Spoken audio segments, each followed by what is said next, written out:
Hi, my name is Christine Achille, and I moved here to New Orleans in 2009. I came here to escape a bad relationship, and I came here with $27 in my pocket, and I had no apartment, no job, and no friends. And in 24 hours I had all three of those things. So I knew that this was the place that I needed to be. I came in April, and one of the first things that was happening was French Quarter Fest. And I was wandering around all by myself, just kind of visiting all the different stages, and I came upon a stage just as John Boutte was starting to play. And I stood there with everybody else and I watched, and it was fun. I mean, he's an amazing performer. And towards the end of his show, he sang Hallelujah. And all this hustle and bustle that had been going on for French Quarter Fest just kind of stopped. And it was so quiet. There were hundreds of people there. And it was just so still and quiet. And all you could hear was his voice, and there was the river, and it was just amazing. And I started to have all these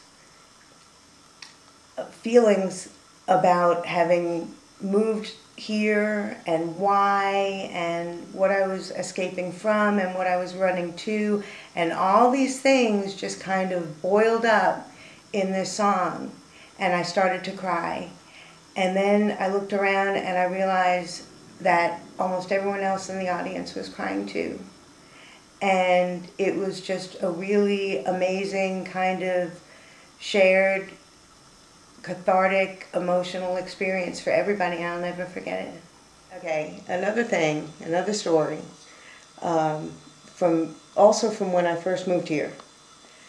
I had this little tiny apartment on Madison Street in the Quarter, which is in and of itself just a cool little street because it's only one block between Charters and Decatur, and it's right there by Jackson Square, but it feels like it's a million miles away because nobody ever walks down that street hardly.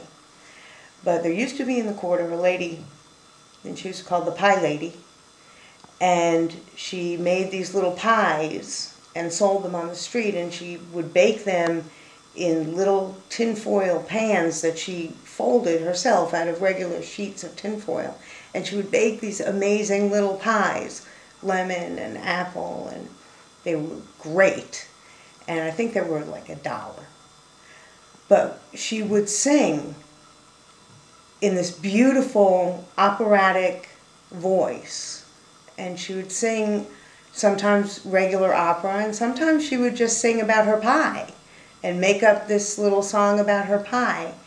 And she would come down Madison Street on her, I guess, opera singing, pie selling route, and I would love when she would come down the street. I would come out of my apartment and say hello to her and buy a pie and listen to her sing a little opera just right there, a little impromptu opera in the middle of your day. How could you not love that? And pie. You get pie. Good. Okay. Someone had said that Dr. John was going to be doing this little impromptu piano set at the Louisiana Music Factory. I thought, well, that's a record store, but okay. And I went, and the place was just jam-crowded full of people. And I squeezed my way through the crowd, and I was able to find a little spot up on a ledge right next to the stage, near the steps where the performers would come on and off. So I was sitting up there, and Dr. John came, and he just performed this amazing little piano set like he does, and it was very exciting because he was literally just feet away from me because I was sitting right there next to the stage. And when his set was over and the crowd went crazy, and he came to go off the stage, and he's got that cool, gnarly walking stick that he uses, you know. And he was coming down these little steps, and the bottom of his walking stick slipped off the front edge of one of the steps, and he stumbled. So he caught himself putting his hands out, and when he did, his hand went right up my skirt because I was right there at eye level, and I went, ah!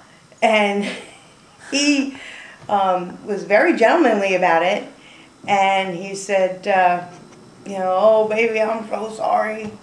And I said, well, you know, if you're going to do something like that, then, you know, you could at least buy me some dinner. And he said, oh baby, you don't want to go to dinner with an old man like me. I said, yeah, I kind of do. And he went, ah! And that's my Dr. John story. But he still owes me dinner.